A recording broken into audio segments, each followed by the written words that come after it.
for his Liberalism and Social Action is the greatest work of progressive political philosophy that exists. It brings together all the elements of progressive thinking, most notably the ways in which progressive political thought claims to progress beyond the early liberalism or the liberal assumptions of the American founders. Nowhere is this more obvious than in Chapter 2 of Dewey's Liberalism and Social Action, to which we now turn. Chapter 2 contains the diagnostic heart of the book. That is, it contains the clearest statement about what is wrong with the previous liberalism of the American founders and others, and what shape the new liberalism should or must take in order to fix the problem. Since Dewey is often seen as an obscure writer, I will focus in my comments on the order of Chapter 2, with the hope of using this outline to illuminate the general thesis of the chapter. The chapter has two main sections. First, Dewey's critique of early liberalism. This builds on the history he has told in Chapter 1. Second, Dewey shows the historical inadequacy of three ideas from earlier liberalism, and tries to show how those ideas are outmoded, and that their outmodedness is harming the polity. Then he tries to show what this new understanding of those ideas should be if the new liberalism is going to get established. Those ideas are liberty, individuality, and intelligence. Old ideas of each of these three are hampering the emergence of a new liberalism, and Dewey's thought hopes to put a knife to these old ideas and to embrace new ones. This short video concerns the first of these sections, while the next concerns the second section. The entire chapter is present in utero in the introduction, where Dewey lays out his general critique of the American founders and the general outlines of institutions which will replace American founding institutions. Let's turn to the first three paragraphs, which constitute the first section of the chapter, in thinking through the problems of earlier liberalism and the promise, in Dewey's view, of later liberalism. Dewey opens the chapter with the following words: "The net effect of the struggle of earlier liberals to emancipate individuals from restriction imposed upon them by the inherited type of social organization was to pose a problem, that of a new social organization. The ideas of liberals set forth in the first third of the 19th century were potent in criticism and in analysis. They released forces that had been held in check. The earlier liberals, such as the American founders, John Locke and others, gave us principles that were good for destroying, but not good for constructing. Perhaps we should be more precise. Those earlier principles were good for destroying hereditary or feudal institutions, or institutions shrouded with superstition. Their institution and principles thus appeared to be rational and good for the individuals. What does this mean? What principles was Dewey talking about, and how were they effective for earlier liberals? Consider some examples. Consider the right to consent to government, so prominent in the Declaration of Independence. No tool invented by man was more effective in stripping away the power of hereditary institutions, such as hereditary monarchy, thought Dewey. The fact that the founders, following Locke, emphasized consent meant that people would and should have a role in constructing the government that they were to submit to and in choosing the representatives and governors.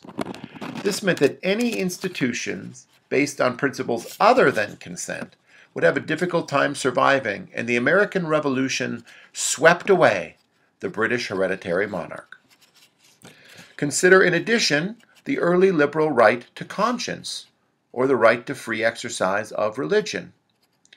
These were excellent rights, in Dewey's view, that helped limit the power of established churches, because they undercut the legitimacy of public support for those churches. When you trace the history of disestablishing churches, you will see that they proceed with the acceptance of these early liberal rights. Those rights contained even more because they promised that individuals could pursue the truth where they found it, and they seem to protect something like the right to engage in scientific inquiry, or at least inquiry. Consider also the right to property, or the right to contract. These rights were central to the American founding in the philosophy of John Locke, and they were very much destructive of the mercantile system and the system of inherited wealth and station that reigned before the advent of early liberalism. The fact that property had to be earned cast some doubt on the legitimacy of amassed wealth. The fact that goods and services should be sold on the free market cast doubt on the mercantile system, where government picked winners and losers based on the affiliation industries had with a supposed national interest. These rights limited the taxing powers of hereditary institutions as well, though not as much as the right to consent to government did. Notice what all three of these liberal rights had in common from Dewey's point of view. They were all destructive. They destroyed feudal or semi-feudal institutions, and thus served the cause of human liberty by liberating individuals from those institutions. Dewey considers that fine for that time, for a time that was not quite ready for something that was able to go beyond merely destructive purpose.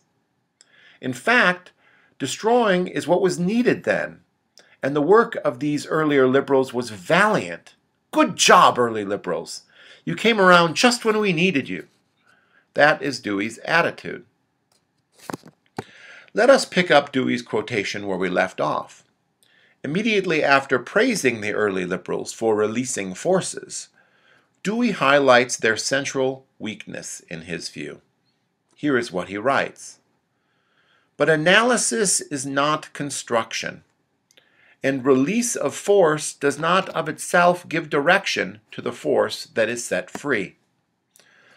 All these early liberal rights stood in the way of a constructive project that was now necessary. Now what was needing is building, constructing, or reconstruction. All the early liberal rights made construction or reconstruction harder because they stood as principles that stood in the way of organizing power, of centralizing power in the hands of those who could and would do the constructing. The right to consent put democratic majorities in the way of doing what might be needed to make society better. Their consent was necessary, according to early liberals, but the progressive liberals worried that consent would not lead to a single organized voice to articulate the public's new needs. Perhaps someone else might have to help the public discover what it was needing at a particular time. The right to conscience put power in the hands of the individual. But what if individuals did not articulate their needs in the same way? Or what would happen if individuals conscientiously disagreed about the nature of the public good, or were not guided by sound science? In that case, the right to conscience not only would stand in the way of scientific advances, it would allow for the rule of the unwise and defend the right of the unwise to have their own views. Similarly, the right to property stands in the way of taxing and regulating property in the name of the public good or social goods. It seems to allow individuals to make up their own minds about what to buy, or what to make, or how to work, and perhaps to waste resources in a host of bad decisions, or to exercise their liberty in a way that subverts the public good. Each of these rights, in other words, stands in the way of adequately organizing society. The demand for consent can prevent those who know from having power. The right to conscience gives rights to error and to act upon error. The right to property prevents or inhibits the regulation of property, or the putting of property to the best use for the public, as those who know understand. Each of these rights, so wonderful in destroying feudalism, now stands in the way of a new kind of knowledge, one that knows the nature of the public good and can achieve that public good through the adoption of proper policies. Each of these rights stands in the way of centralizing power in the hands of enlightened administrators.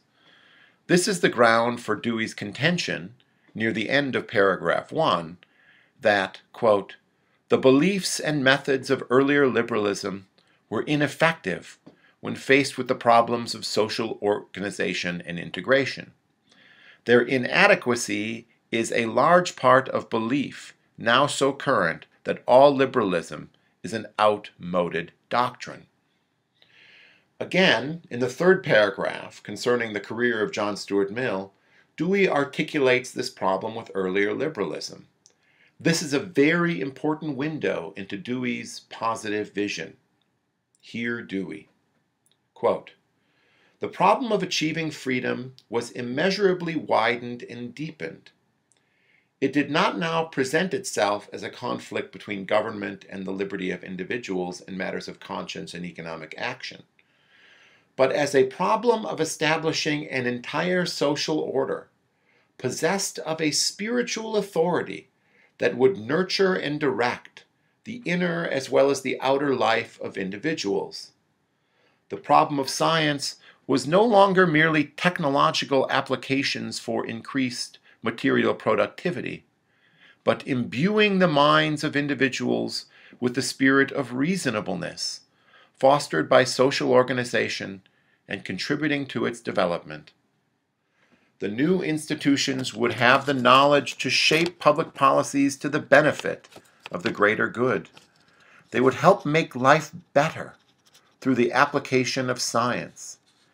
They would allow human beings to better develop themselves, to live better on the inside and the outside. These new institutions will possess a spiritual authority that would nurture and direct the inner as well as the outer lives of individuals. These new institutions will take what we have learned from the science of technological development and use it to imbue the minds of individuals with the spirit of reasonableness, fostered by social organization. This would be the new purpose of education, directed by a central spiritual authority, as Dewey says at the end of the second paragraph of chapter 2.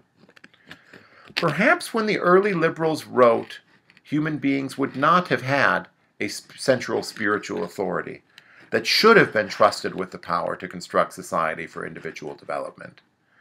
There was only the crown and the church then, and the merchants. Their authority may not have been adequate. Their authority was not adequately guided by a genuine science of the soul or a genuine concern for human development and progress. So the early liberals tore down these institutions in the name of human liberty. Now, however, their conception of human liberty had turned against itself, and it is not acknowledging the authority of a science that knows the human good and how to bring it about. This is what Dewey believes civilization has now revealed, and this is the organizing principle of his new liberalism. This central spiritual authority is what earlier progressives call administration. As we turn to the rest of chapter 2 in the next video, we will investigate the problems that Dewey sees in the liberal doctrines of liberty, individuality, and intelligence. Intelligence, we shall see, is the key.